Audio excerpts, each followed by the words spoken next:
This is the Ielts listening test. You will hear a number of different recordings and you will have to answer questions on what you hear. There will be time for you to read the instructions and questions, and you will have a chance to check your work. All the recordings will be played once only. The test is in 4 parts.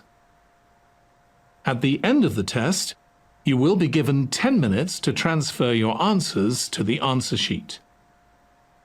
Now turn to part 1. You are going to hear a conversation about renting an apartment. First, you have some time to look at questions 1 to 6.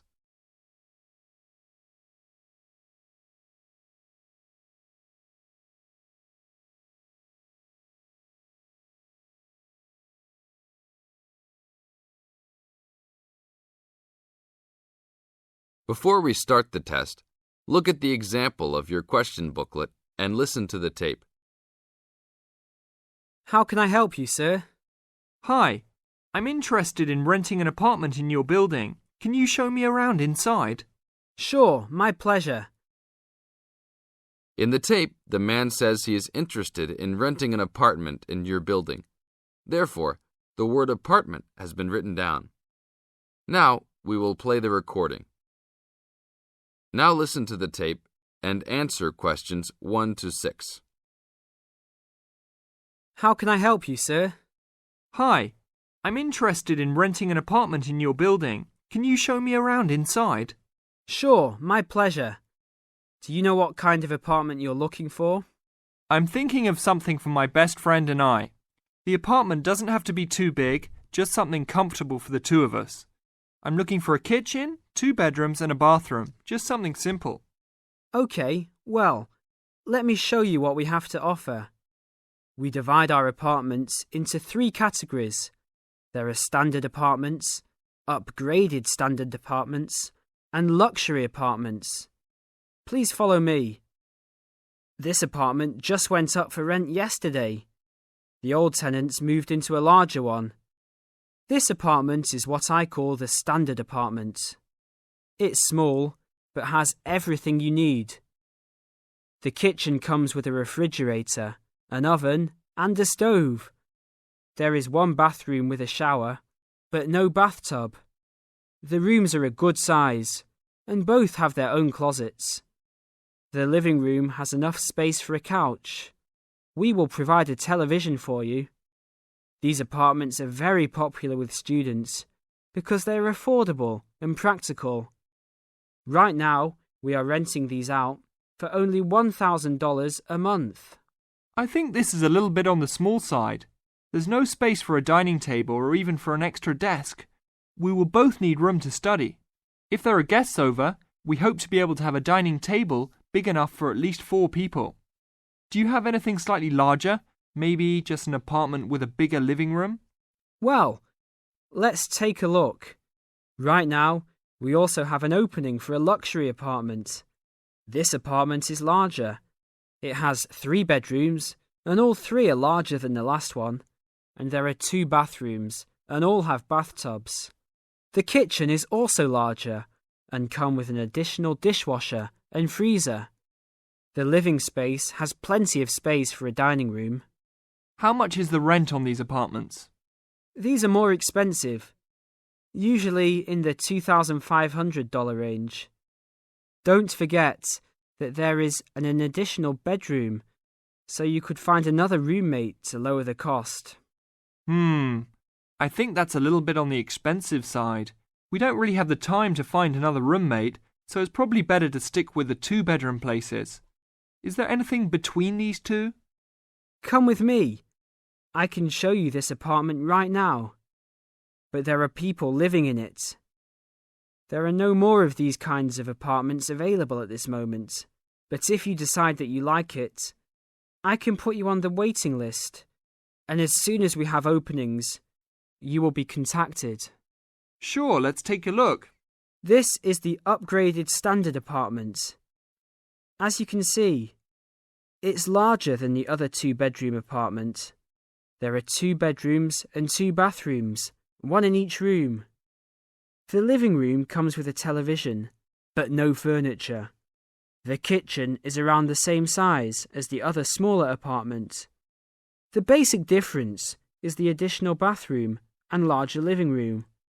These rent for around $1,400. Now look at questions 7 to 10.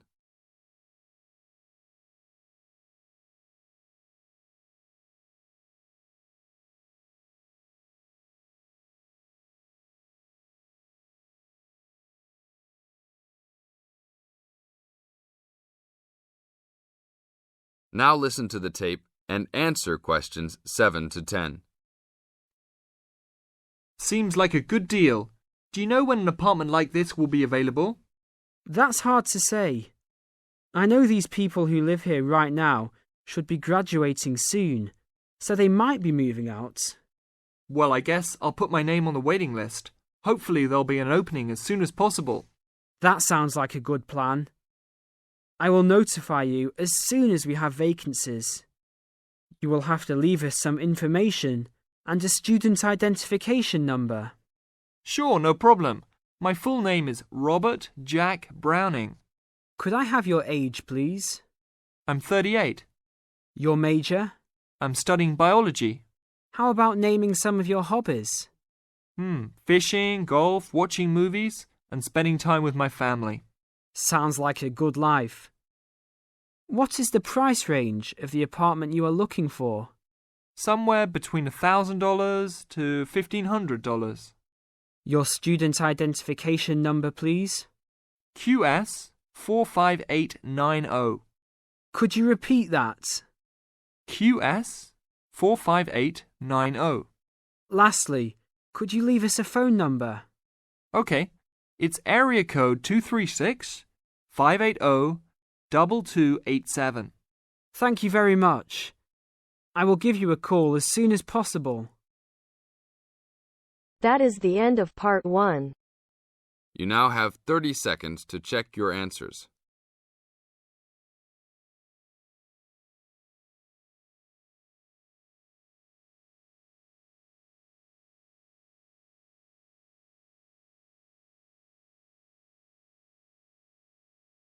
Now turns to part 2.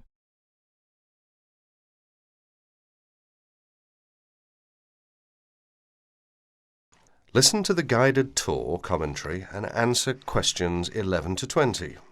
You now have some time to read questions 11 to 20 first.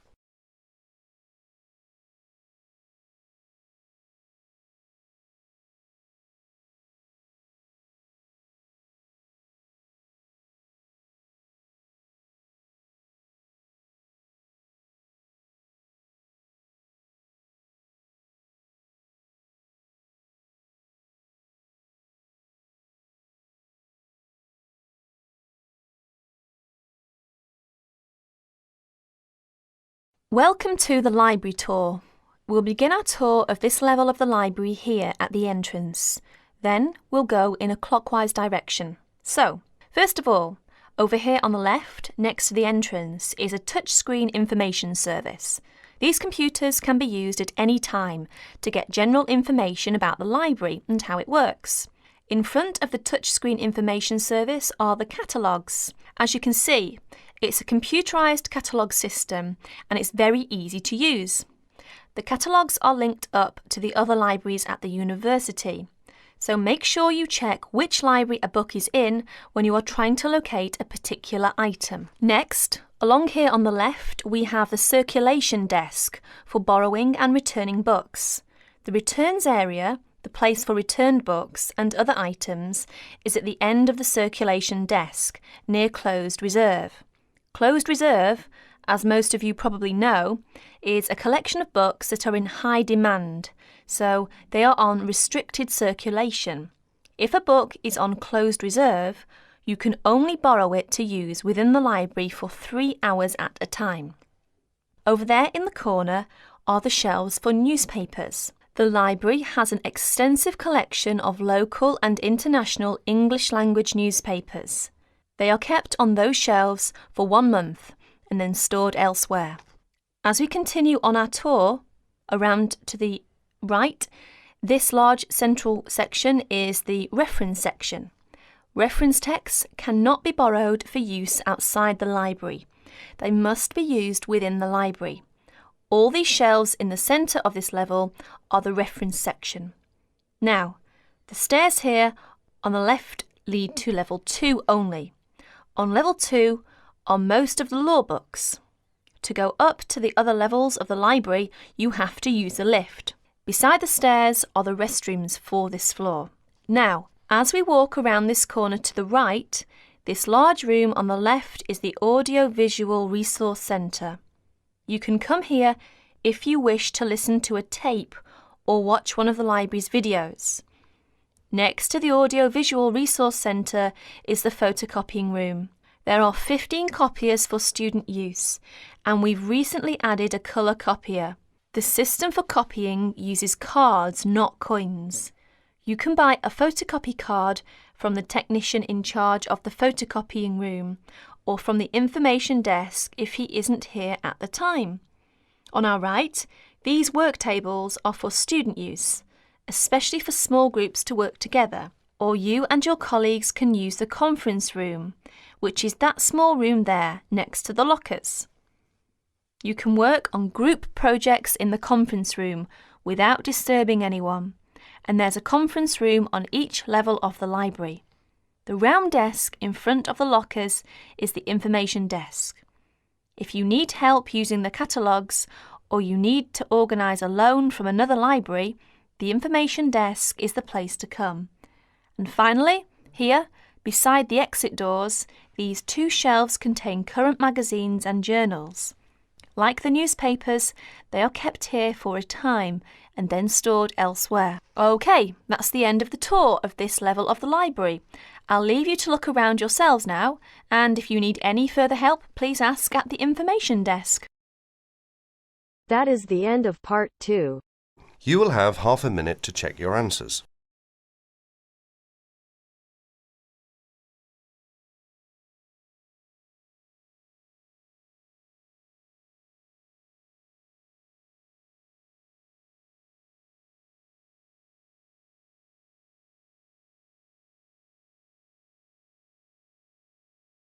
Now turns to part 3.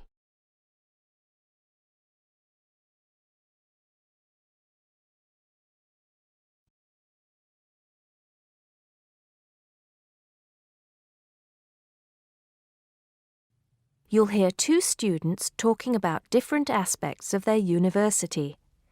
First, you have some time to look at questions 21 to 26.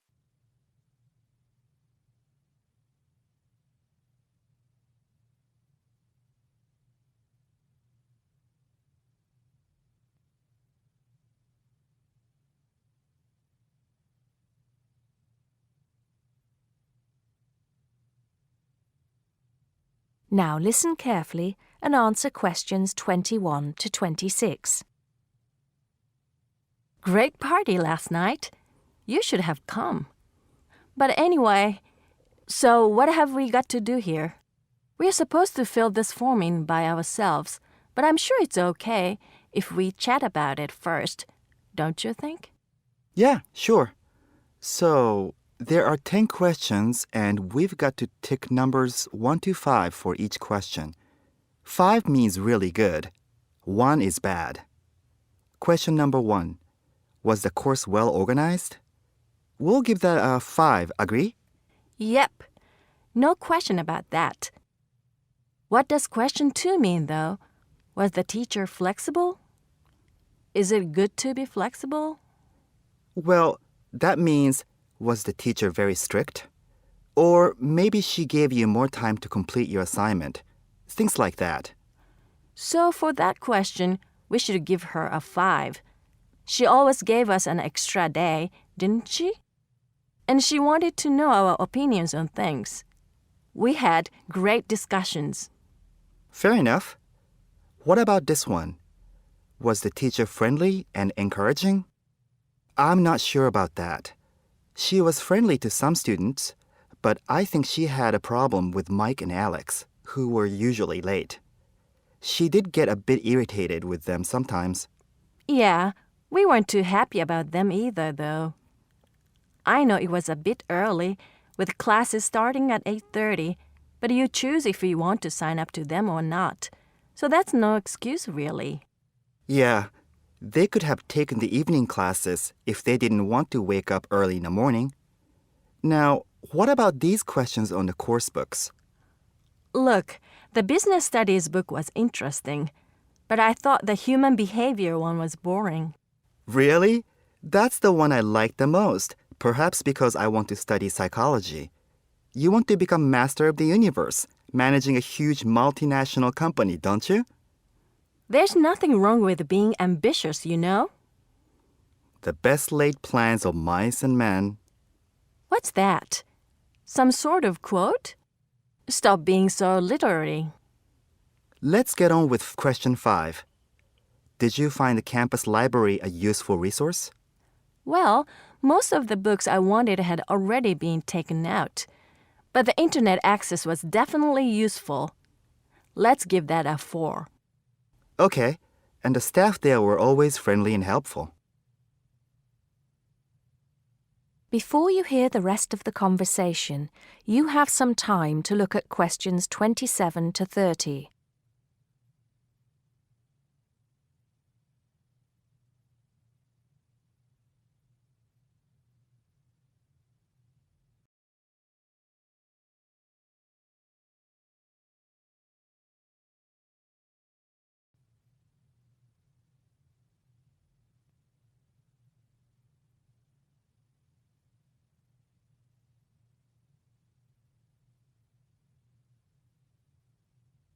Now listen and answer questions 27 to 30. Now, what's this? You know, they keep going on at us about how we don't use the off-campus library enough. I suppose this question is to test if we know where things are there. So here's a plan of the library. You use it more than me. I've only been there once, actually. You tell me. Right. So as you go in, the librarian's desk is on your right. Directly opposite is the section for new publications, new books the college has acquired. Some of them are actually written by our own teachers, interestingly enough. Then there's lots of seating and the computers. Behind that, we've got the periodicals, newspapers and magazines. And that's before the reference section, you know, with the books you can't take out. Dictionaries and encyclopedias? That sort of stuff. Now, I do know where the management section is. It's right at the end on the left, isn't it? Just before the stairs up to the lecture theater. No. Sorry. Management and business studies, along with marketing, are all, as you said, at the back, but on the right. Oh, so what's on the left then? That's the fiction section, or literature. Now, if you want to photocopy something, where do you go? I think I remember. Isn't it one of the rooms after the entrance on the right? Yeah. It's between the multimedia room and the seminar room. They're all behind the librarian's desk. What about the toilets? For those, you have to go downstairs. That's where the computer studies section is too, for some reason. Let's get on with the next question. That is the end of part 3. You now have half a minute to check your answers.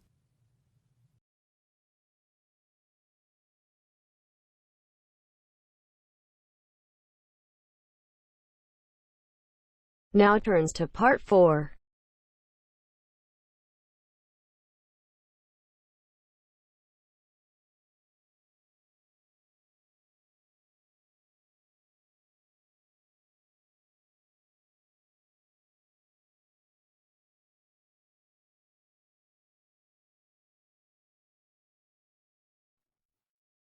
You will hear a lecturer talking to a group of engineering students about the design of a greenhouse. Before you listen, you have some time to look at questions 31 to 40.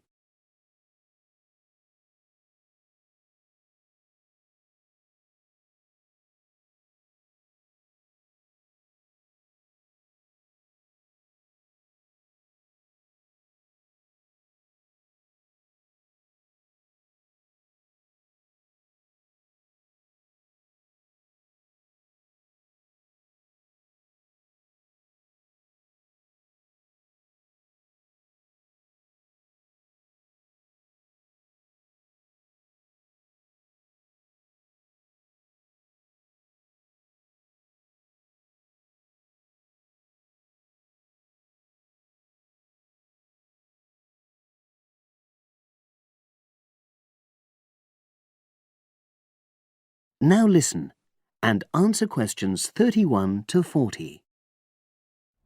Good afternoon.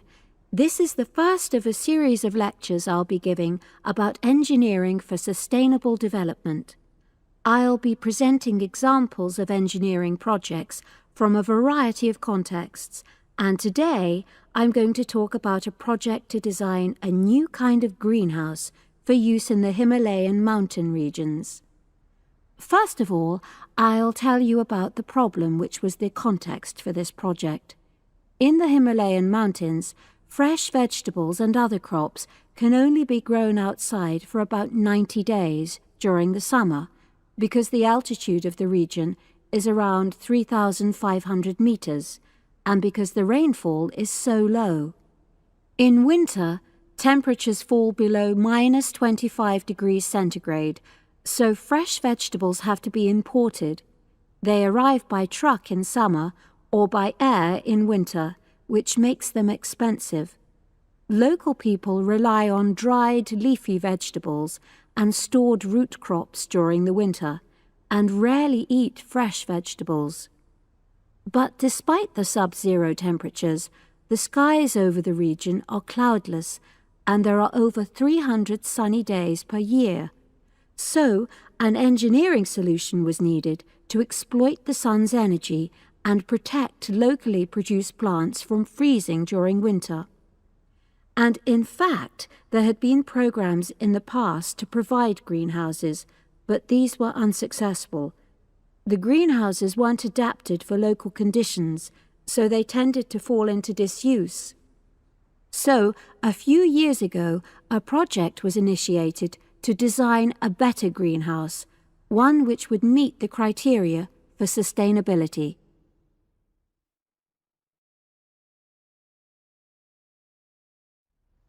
So, what are the criteria for sustainability? Well, first of all, the new greenhouse is designed to be relatively simple, so construction is cheap. Locally available materials are used wherever possible. The walls are generally constructed of mud bricks, made locally, although in areas of high snowfall, more resilient walls of stone are needed. Rammed earth is also used. The main roof is generally made from locally available poplar wood, with water-resistant local grass for the covering. In addition, the construction and maintenance of the greenhouse is done by local craftsmen, so local stonemasons are employed to build the greenhouse walls, and specialized training is provided for them wherever necessary. Then, the greenhouse is designed to run on solar power alone. There's no supplementary heating. And lastly, families are selected to own one of the new greenhouses with great care. They have to have a site which is suitable for constructing it on. They also have to be keen to make a success of using it, and also to share the produce with the wider community through sale or barter. Potential owners are taken to see existing greenhouses before they make a final decision about having one. So, those are the features which make the project sustainable. And now, I'll briefly describe the design of the greenhouse. The greenhouses are orientated very carefully along an east-west axis, so that there's a long south-facing side. The transparent cover on the south-facing side is made from a heavy-duty polythene, which should last for at least 5 years. On the inside of the greenhouse, the walls are painted. The rear and west-facing walls are black to improve heat absorption, but the east-facing wall is white to reflect the morning sunlight onto the crops inside. Finally, there's a door in the wall at one end, and vents are incorporated into the roof, the door, and the wall at the other end, to enable control of humidity and prevent overheating. I'll turn now to the benefits which have resulted from the introduction of these new greenhouses. These benefits are of various kinds, but for now I'll just mention the social benefits. First of all, People who own a greenhouse gain social standing in their communities because they provide vegetables for the wider community, for regular consumption as well as for festivals, and they also earn income. Secondly, because in rural areas it is women who usually grow the food, the greenhouses have increased their opportunities. They bring the benefits of improved nutrition and increased family income from the sale of surplus produce. And thirdly, as a result of their improved financial position, some families can now afford to educate their children for the first time. That is the end of part 4. You now have half a minute to check your answers.